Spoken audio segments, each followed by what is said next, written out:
Hello, xin chào các bạn đã quay trở lại với kênh YouTube Review 5 phút. Những ngày qua, trên khắp các trang mạng xã hội đang dậy sóng tin đồn về Vương Bình sau khi thấy Liễu My ôm bổ bên hông. Và chẳng ai có thể ngờ rằng tin đồn đó lại là thật. Đây chính là đứa con mà Liễu My đã có sau khi phát sinh quan hệ với Vương Lâm. Càng khiến người ta bất ngờ hơn là về sau, Vương Lâm còn cùng người phụ nữ đầy tội nghiệp này trải qua trọn một đời vợ chồng. Tạo hình mới của Liễu My mang đậm khí chất của một người vợ đang mang bầu. Đồng thời, Vương Bình cũng được nhà sản xuất xác nhận sẽ không bị xóa. Qua hình ảnh trong tập 134 có thể thấy rõ linh hồn của Vương Bình vẫn nằm trong túi trữ vật bên hông của Liễu My. Đối với nhiều người chưa từng đọc nguyên tác, những tình tiết này hẳn sẽ khá khó hiểu. Thực chất, trong nguyên tác, ở trận chiến tại Chu Tước Mộ, Vương Lâm đã triệu hồi linh hồn Mị Cơ để cô ta thi triển ý cảnh nhằm phá giải tuyệt tình ý cảnh của Liễu My.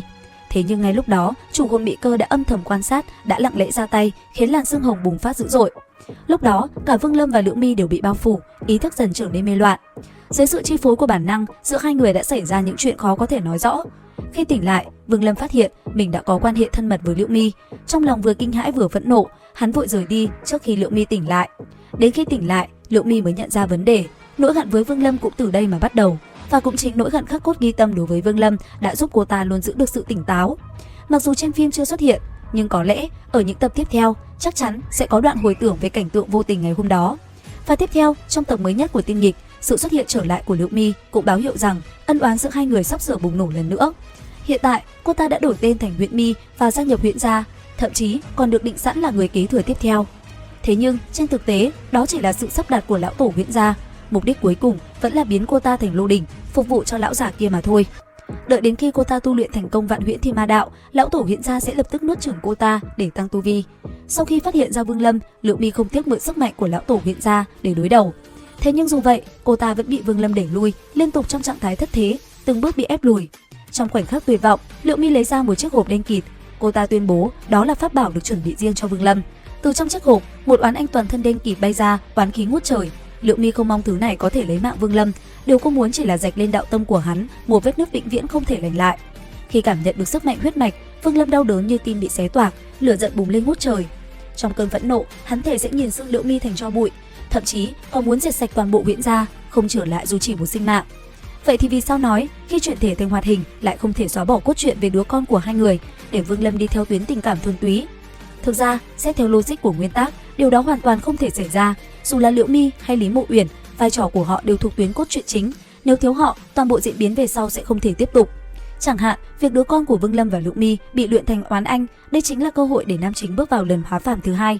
Đây cũng là một mắt xích cực kỳ quan trọng trong mạch phim. Theo thiết lập của Tiên Nghịch, oán anh không thể bước vào luân hồi. Vì muốn con mình có thể tái nhập luân hồi, Vương Lâm buộc phải hóa giải toàn bộ oán khí trước khi Vương Bình qua đời. Cũng may trước đó, Liễu My đã để lại cho Vương Lâm một túi đan dược dùng để hóa giải oán khí, nhưng như vậy vẫn là chưa đủ. Bởi vậy, Vương Lâm phải bước vào hành trình hóa phàm lần thứ hai, mang theo đứa trẻ chu du khắp nơi, hai cha con đồng hành cùng nhau trải qua muôn vàn thử thách nơi nhân gian, thậm chí còn trở thành hoàng đế trong suốt 60 năm. Khi Vương Bình không thể hiểu được cha mình và chuẩn bị quay trở lại hoàng cung, cậu đã bị sứ giả của Lôi Tiên Điện thuộc tiên giới phát hiện. Người này nói rõ với Vương Bình rằng cậu không phải là con người thực sự mà chỉ là do oán khí hóa thành. Đồng thời, kẻ này còn định đoạt lấy luồng kiếm khí của Lăng Thiên Hậu, thứ đã ngưng tụ nên thân thể của Vương Bình. Ngay khoảnh khắc đó, Vương Lâm từ hình dáng một lão nhân già yếu bỗng hóa thành thiên thần, chỉ với một đòn vượt cảnh, hắn đã lấy mạng sứ giả. Chứng kiến thần uy của cha, Vương Bình cuối cùng cũng thấu hiểu nỗi lòng sâu xa ấy, làm oán khí cuối cùng trên người cậu dần tan biến. Cùng lúc đó, sinh mệnh của cậu cũng đi đến hồi kết. Tuy nhiên, câu chuyện của Liễu My vẫn chưa dừng lại tại đây. Thực chất, cô ta vốn là một trong những phân thân của thánh nữ, cảnh giới quân hư thuộc tu chân quốc cấp 9. Sau khi bỏ mạng, ký ức của cô quay trở về bản thể là Mộc Băng Mi. Từ đó, Mộc Băng Mi trở thành một thân phận khác của Liễu My. Trong trận đại chiến phong giới, cô đã kể vai chiến đấu cùng Vương Lâm. Dẫu vậy, trong lòng Vương Lâm vẫn luôn chất chứa hận ý sâu nặng với cô. Mãi cho đến khi Vương Lâm từ Tiên Cương Đại Lục trở về, nghe được chân lý luân hồi truyền thế của Hồng Điệp, mọi thứ mới dần thay đổi. Để chấm dứt đoạn nhân quả với Mộc Băng Mi, hai người đã trải qua một đời vợ chồng trong giấc mộng.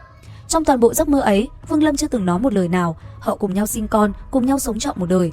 Cho đến lúc sinh mệnh kết thúc, mãi đến giây phút cuối cùng, Vương Lâm mới mở lời. Khi ấy, Mộc Băng Hi mới biết người chồng của mình không hề câm lặng. Cô rơi nước mắt khi nghe Vương Lâm nói, ta đã tha thứ cho nàng khi giấc mộng tan biến, một đời phu thê cũng theo đó mà khép lại. Mộc Băng Mi đúng nơi lối vào của Tân Tiên giới, lặng lẽ nhìn về phương xa, nơi đó có 10 vầng mặt trời và một cây cầu đá mờ ảo. Trên cây cầu ấy, Lý Mộ Uyển đang khoác tay Vương Lâm, hai người từng bước tiến về phía trước rồi cùng nhau bước lên trời cao. Mộc Băng Mi mang theo chút ghen tị, xen lẫn sự chúc phúc, âm thầm dõi theo họ. Khi quay người lại, Cô bất ngờ thấy một nam tử tóc trắng đang dịu dàng nhìn mình. Trong niềm xúc động vỡ òa, Mộc Băng Mi bật khóc và lao vào vòng tay của Vương Lâm. Có thể nói, đoạn nhân quả của Vương Lâm và Lượng Mi thật dài đúng không các bạn? Theo dõi kênh review 5 phút để biết thêm chi tiết trong diễn biến tiếp theo của Tinh Nghịch các bạn nhé. Xin chào và hẹn gặp lại.